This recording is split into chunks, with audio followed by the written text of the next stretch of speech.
Selamat malam semua. Assalamualaikum warahmatullahi wabarakatuh. Hari ini Sabtu tanggal 10 Agustus 2024 ya. Seperti biasa di akhir minggu ini persiapan untuk outlook satu minggu ke depan tentunya diperuntukkan untuk tanggal 12 sampai dengan tanggal 16 Agustus 2024. Ini adalah planning untuk satu minggu ke depan ya, bukan untuk day trade ataupun scalping. Jadi kita lihatin dulu dari segi time frame H4-nya. Untuk pergerakan di satu minggu ke depan ini ya, dimulai dari tanggal 12 itu indeks dolar resisten 3 dan 4 atau sebagai batasan zona pantau overnya, batasan pantau maksimal kurang lebih sekitar satu minggu ke depan itu ada 105.04 sampai dengan 104.70 sebagai resisten 3-nya, kemudian resisten 2 itu berada di 104.00 atau sebagai risiko price levelnya. Di kiri, ketika menyentuh level area tersebut sebelum turun secara signifikan juga ada reaksi ya di sini, kemudian resisten pertamanya 103.31, kemudian zona tengah atau sebagai pivotnya itu berada di 102.85 dengan batas konfirmasi atas itu ada di 103.02, batas bawah itu 102.68. Kemudian support pertama 102.400 pembulatan dan sedikit di bawah di sini juga ada history low. Support 2 101.70 pembulatan dan support 3 dan support 4 sebagai batasan pantau overnya kalau misalkan drop secara signifikan itu berada di 101 sampai dengan 100.66 ya, tetapi saya tidak mengantisipasi untuk indeks dolar ini untuk satu minggu ke depan itu langsung drop ke bawah. Ini saya tidak mengantisipasi, cuman saya antisipasinya mungkin untuk satu minggu ke depan ini kalau misalkan ada sedikit pelemahan lebih lanjut dari segi indeks dolar itu mungkin dari di antara 102.400 sampai dengan 102.16 ya. Cuman untuk pergerakan ini nanti kita akan padukan dari segi fundamental juga. Dari kalendernya untuk minggu depan ini juga lumayan. Hari Senin itu ada indeks harga produsennya yang diperkirakan data sebelumnya itu 0,2%, diperkirakan ada sedikit penurunan menjadi 0,1%, tetapi hari Rabunya itu jam setengah 8 malam waktu Indonesia Barat itu ada indeks harga konsumen inti year on year dan monthly-nya ya. Diperkirakan untuk data hari Rabu ini yang pertama adalah ada sedikit peningkatan dari 0,1% menjadi 0,2%, tetapi dari year on year-nya diperkirakan ada penurunan dari 3% menjadi 2,9%. Kemudian dari monthly-nya yang sebelumnya itu minus 0,1% diperkirakan ada peningkatan sebesar 0,3% menjadi 0,2% ya. Kemudian dari Kamisnya itu ada retail sales-nya diperkirakan juga ini ada sedikit penurunan. Data sebelumnya itu kan 0,4% diperkirakan menjadi 0,1%, tetapi klaim penganggurannya itu ada juga sedikit penurunan yang sebelumnya di minggu ini 233 menjadi 232. Kemudian yang terakhir adalah penjualan dari retail monthly-nya ya di bulan Juli ini juga ada peningkatan dari 0% menjadi 0,3%. Kemudian hari Jumatnya itu juga kosong. Kalau saya simpulkan ya dari fundamentalnya, ada potensi untuk indeks dolar ini mungkin akan sedikit kedorong ke atas, tetapi hati-hati, potensi mungkin akan sedikit turun retest di level area pivotnya yang berada di 102.85. Dari segi time frame 4, untuk pergerakan indeks dolar untuk satu minggu ke depan ini mungkin yang akan saya fokuskan itu nanti kalaupun ada penurunan ke bawah, mungkin saya akan fokuskan di 102.400-an kurang lebih ya sampai dengan 102.16. Tetapi syaratnya kalau misalkan indeks dolar ini melemah lebih lanjut, harus ada konfirmasi penutupan minimal dari segi time frame 4-nya tutup di bawah 102.68. Kalau misalkan itu terjadi dan koreksinya itu tidak mampu bergerak balik di atasnya 103.02, ini mungkin ada potensi menuju support pertama yang berada di 102.400 sebelum upside kembali. Itu skenario yang pertama. Kemudian skenario yang kedua, kalau misalkan harga ini bergerak ke atas terlebih dahulu setelah mampu break di 103.31 atau membuat high baru di minggu yang sebelumnya yang berada di 103.54, ini mungkin juga ada potensi koreksi dulu retest di zona tengah sebagai pivotnya sebelum upside kembali. Cuman sebagai fokusnya meskipun ada potensi batas pantau maksimal itu ada di 104.70 sampai dengan 105.04, sementara akan saya fokuskan dulu di 104.00 karena di situ juga ada zona fresh yang saya khawatirkan ketika menyentuh level area tersebut ini ada koreksi sedikit lebih dalam sebelum upside kembali. Jadi kuncinya untuk indeks dolar minggu depan ini Selama harga tidak mampu bergerak di bawah 102,68, ada potensi ini mungkin akan kedorong ke atas kembali. Tetapi kalau misalkan jebol di 102,68, masih ada tahanan yang berada di 102,400 sampai dengan 102,16. Selanjutnya adalah untuk gold 1 minggu ke depan. Jadi ini kita ulas dulu dari SRP-nya untuk monthly-nya ya. Jadi pergerakan untuk monthly-nya itu kan harga ini diawali tanggal 1 Agustus itu di atas zona tengah atau sebagai pivotnya ya. Harga opennya itu kurang lebih di sekitaran 2440 lah, kurang lebih berada di atas level area tersebut, tetapi ketika menyentuh area resisten pertama monthly yang berada di 2456 sampai dengan history high-nya itu berada di kisaran level area 2484, pembulatan harga ini langsung kepental ke bawah dan sudah ada konfirmasi tutup di bawah 2380 ya dari segi time frame H4-nya. Kemudian harga ini terkoreksi kembali. Harga untuk saat ini itu bergerak di atas 2421. Masih ada potensi kalau kita lihatin dari segi monthly-nya, ada potensi ini mungkin akan retest kembali yang berada di 2456. Kurang lebih di kiri juga ada zona supply bagian atasnya sebelum lanjut ke bawah kembali ya. Ini dari segi monthly-nya. Cuman kita padukan dulu dari segi weekly-nya. Untuk weekly-nya ini saya tarik dulu untuk level-level areanya. Kalau untuk weekly-nya, kalau kita lihatin dorongan untuk yang kemarin ini ya, ketika harga ini langsung bergerak ke bawah, kemudian harga ini dengan kuat juga di setelah hari Senin ya, mulai dari hari Selasa, Rabu sampai dengan penutupan market itu dorongan ke atas itu juga masih lumayan kuat. Untuk penutupannya kemarin itu berada di atas zona tengah atau sebagai pivotnya ya.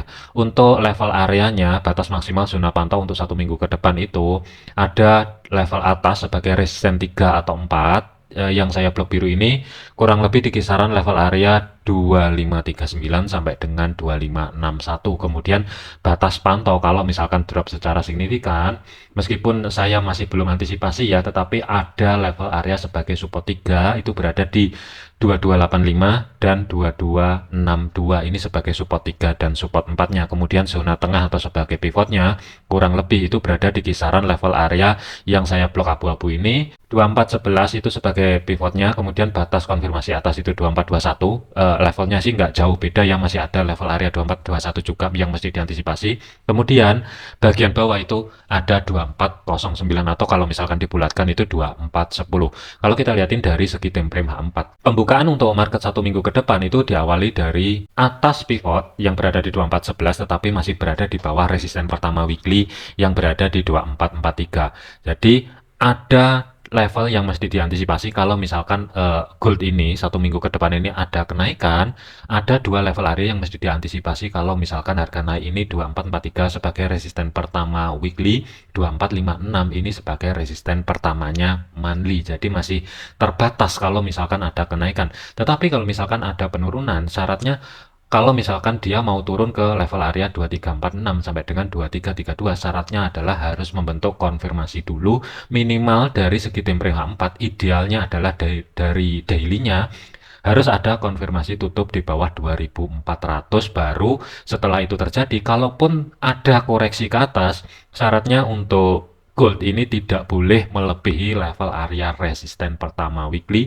Kalau misalkan itu terjadi, ada potensi ini mungkin gold akan kedorong ke bawah mengerjakan level area 2346 sampai dengan 2332 sebelum harga ini naik lebih tinggi kembali ya. Ini kalau misalkan ada konfirmasi penurunan lebih lanjut. Tetapi kalau misalkan dia naik dulu, perhatikan level area 2443 sampai dengan 2456. Kalau misalkan ada konfirmasi dari H4-nya atau daily yang lebih ideal, kalau misalkan ada penutupan di atas level area 2456, tentunya kalaupun terjadi koreksi, gold ini akan melanjutkan perjalanan naik lebih lanjut dengan syarat harga ini tidak boleh bergerak di bawah 2400 dan ada konfirmasi pembalikan arah yang valid, baru ini ada potensi menuju resisten kedua weekly yang berada di 2490. Untuk kesimpulannya saya untuk planning hari Senin ya, kalau untuk hari Senin ini saya lebih memilih netral dulu, tetapi untuk planning 1 minggu ke depan ini sebenarnya ada 2 opsi, baik buy ataupun sell. Itu mungkin saya akan berpikir ketika harga ini tidak mampu bergerak di atas 2456 dan harga ini bergerak balik di bawah 2443, ini mungkin skenario sell terdekatnya ya, atau mungkin bisa dijadikan untuk sementara day trade dulu juga nggak masalah, hari Senin ataupun Selasa, dengan targetnya nggak bisa jauh-jauh terlebih dahulu 2411 ini mungkin menjadi target yang pertama. Kalau misalkan untuk gold ini naik dulu dan ke reject di 2456 dan ada konfirmasi harga bergerak di bawah 2443, ada potensi ini mungkin gold akan sedikit koreksi ke bawah dari segi time frame kecilnya sebelum lanjut ke atas kembali. Tetapi lanjutan ke atas kembali ini akan tercancel jika koreksinya ini nanti harga ini berada di bawah 2400 ya. Jadi hati-hati kalau misalkan harga naik dulu, meskipun ke reject ke bawah ini hati-hati. Yang saya khawatirkan kalau misalkan jebol, secara otomatis mungkin gold tidak akan ke 2490. Apalagi kalau misalkan dari segi daily-nya mampu tutup di bawah 2400. Tetapi kalau misalkan belum mampu tutup di bawah 2400, ada potensi ini mungkin akan ke atas terlebih dahulu sebelum lanjut turun ke bawah ya. Jadi kesimpulannya untuk gold ini saya lebih memilih, sebenarnya planning saya tetap antisipasi yang pertama adalah sell, tetapi tidak menutup kemungkinan nanti skenario alternatif juga akan ada buy kembali. Tetapi yang saya pastikan terlebih dahulu, planning sell ini akan aktif dengan syarat yang pertama adalah harga tidak mampu bergerak di atas 2456 dari segi time frame H4-nya, atau idealnya adalah daily tidak mampu tutup di atas 2456, baru nanti kalau misalkan terjadi konfirmasi pembalikan arah yang valid bergerak di bawah 2443, mungkin skenario sell terdekat ini mungkin akan menjadi skenario alternatif sementara. Dari segi jarak stop loss itu ruang gerak sekitar 200 sampai dengan 220-an pip ya kurang lebih. Dari segi targetnya ruang gerak sekitar 315 pip, batas maksimal adalah 435 pip yang berada di 2400. Ini skenario kalau misalkan harga ini ke reject di 2456. Tetapi kalau misalkan ternyata harga ini langsung turun ke bawah, tidak mengambil zona 2443 sampai dengan 2456, secara otomatis mungkin planning sell alternatif yang kedua ini mungkin akan ada lagi jika syarat sudah terpenuhi, ada konfirmasi penutupan minimal dari segi time frame H4-nya itu tutup di bawah 2400, baru nanti kalau misalkan itu kejadian koreksi dan selama koreksinya itu tidak mampu bergerak balik di atas 2421, idealnya kalau mau entry sell itu berada di bawah 2411. Ini mungkin skenario alternatif yang kedua. Untuk planning sell itu mungkin akan ada lagi. Kalau misalkan saya gambar, itu kurang lebih jarak untuk stop loss itu ruang gerak sekitar 200 pip, tetapi dari segi targetnya TP1 itu ruang gerak sekitar 310 pip, TP2 maksimal itu berada di history low minggu lalu yang berada di 2364, ruang gerak sekitar 485 pip. Meskipun ada potensi akan mengambil di level area 2346 sampai dengan 2332, saya lebih prefer sementara untuk kalaupun planning sell itu nanti berjalan, saya akan pantau dulu di kisaran 2346 terlebih dahulu sebelum nanti kita lihatin dulu mendukung atau tidak harga bergerak ke bawah lebih lanjut. Dikarenakan planning alternatif buy ini juga ada jika harga ini kalau misalkan hari Senin ini nanti terkoreksi ke bawah dan kepental di level area 2400 dan harga mampu bergerak balik di atas 2421, ini mungkin secara planning untuk 1 minggu ke depan sementara adalah buy dulu. Ini juga bisa kejadian kalau misalkan ya nanti harga turun ke bawah dulu, level area 2400 aman, tidak dijebol. Ini mungkin untuk 1 minggu ke depan karena ini planning swing ya. Jadi saya lebih ke konfirmasinya dulu. Harga bergerak balik di atas 2421. Ini mungkin skenario buy ini akan aktif, tetapi hati-hati dari segi jarak untuk stop lossnya ini lumayan gede sekitar 280 pip. Tetapi dari segi targetnya 2456 itu sebagai target terdekat 325 pip kurang lebihnya, dan mungkin untuk target maksimalnya itu meskipun ada potensi ke 2490, tapi saya lebih prefer history high-nya ini yang akan menjadikan target maksimal ini tentunya lebih oke ya. 530-an pip ini kalau misalkan harga ini kedorong ke bawah dan kepental di level area 2400 dan terkonfirmasi bergerak balik di atas 2421. Tetapi tidak menutup kemungkinan kalau misalkan sudah ada candle bullish engulfing yang benar-benar valid ya, atau secara berurutan candle hijaunya itu dari segi time frame H1 melebihi dari 5 candle hijau, tidak menutup kemungkinan planning buy itu bisa dibuka di atas 2411. Ini juga bisa kejadian.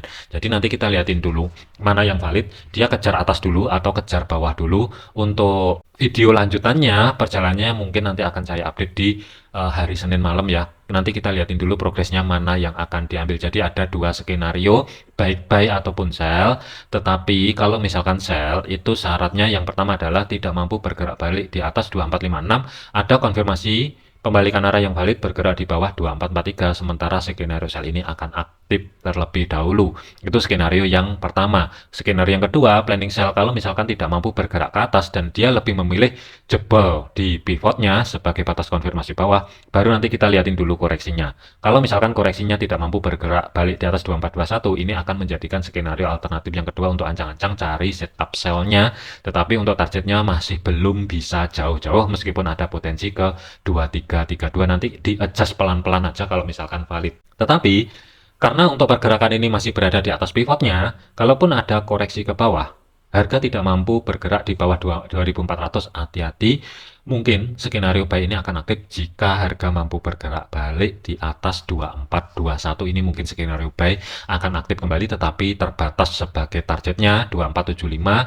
Ini mungkin sebagai target maksimal. Hati-hati untuk gold. Kalau misalkan kejadian dia naik secara signifikan atau berhasil membuat ATH baru, hati-hati, gold ini rawan kebanting ke bawah secara signifikan, dan itu potensinya kalau misalkan kejadian kembali harga bergerak ke atas apalagi membuat ATH baru, hati-hati. Yang saya khawatirkan harga ini tidak bertahan lama di atas, langsung kebanting ke bawah kurang lebih sekitar 1000 pip kurang lebih ya. Jadi hati-hati untuk gold 1 minggu ke depan ini. Kalau kita lihatin dari perjalanannya ini, apalagi dipadukan dengan fundamental yang mendukung dari segi penguatan dari indeks dolarnya, masih ada ini mungkin koreksi lebih dalam dulu sebelum membuat ATH baru lagi. Jadi saya lebih prefer untuk 1 minggu ke depan ini 60% cari ancang-ancang setup sell, 40% cari ancang-ancang setup buy. Mana yang valid silahkan rekan-rekan padukan dengan teknikal masing-masing ya. Jadikan video ini sebagai referensi, jangan dijadikan sebagai patokan ya. Terakhir, sebagai tambahan ada oil atau XTI USD ya. Sebenarnya XTI USD ini sebagai tambahan aja. Ini mungkin lebih ideal, lebih gampang dilihatin daripada gold ya, karena volatility-nya di gold itu sangat-sangat tinggi sekali. Jadi kalau untuk gold 1 minggu ke depan ini sebenarnya saya lebih prefer cari ancang-ancang setup buy. Alasannya adalah harga ini sudah mampu bergerak di atas physical price levelnya yang berada di 75 dolar per barelnya. Kemudian zona tengah atau sebagai pivotnya itu berada di 73.59. Support pertama itu ada di 72 pembulatan. Jadi selama harga tidak mampu bergerak balik di bawah level area 71.97 atau pembulatan 72-nya, dan batas bawah itu berada di 71.16, sebenarnya planning ini bisa dijadikan ancang-ancang swing buy tentunya, tetapi dari segi target maksimalnya itu berada di antara 80 sampai dengan 81.28. Kalau misalkan saya gambar untuk planning swingnya untuk oil ini, selama harga bergerak atau bertahan di atas level area 72.98 atau pembulatan di 73, sebenarnya planningnya adalah buy, tetapi dari segi jarak stop loss mungkin history low-nya ini yang berada di 71.16 ini kasih ruang gerak sedikit ke bawah, berada di kisaran 70.40 lah kurang lebih. Ini sebagai swingnya ini mungkin oke, tetapi dari segi targetnya ini resisten keduanya itu kan berada di 77.64. Ini kalau mau dijadikan swing, ini bisa langsung targetin di 80, maksimal adalah 81 kurang lebih di sini ya. Ruang geraknya ini juga lumayan. Jadi kesimpulannya untuk oil ini saya lebih prefer cari ancang-ancang setup buy. Mudah-mudahan minggu depan ini ada kesempatan koreksi dulu sedikit ke bawah untuk nekan risiko. Tetapi kalau misalkan tidak mampu, harga ini bergerak ke bawah menuju zona tengah atau sebagai pivot, sebenarnya cari buy selama di atas 74 itu sebenarnya ini lebih oke juga ya, dengan targetnya itu maksimal 80 sampai dengan 81 kurang lebihnya. Oke, ini sebagai gambaran saya untuk 1 minggu ke depan ya untuk outlooknya. Ingat, jadikan video ini sebagai referensi, jangan dijadikan sebagai patokan. Segala keputusan risiko menjadi tanggung jawab masing-masing. Sekian, terima kasih, sampai jumpa di video yang selanjutnya.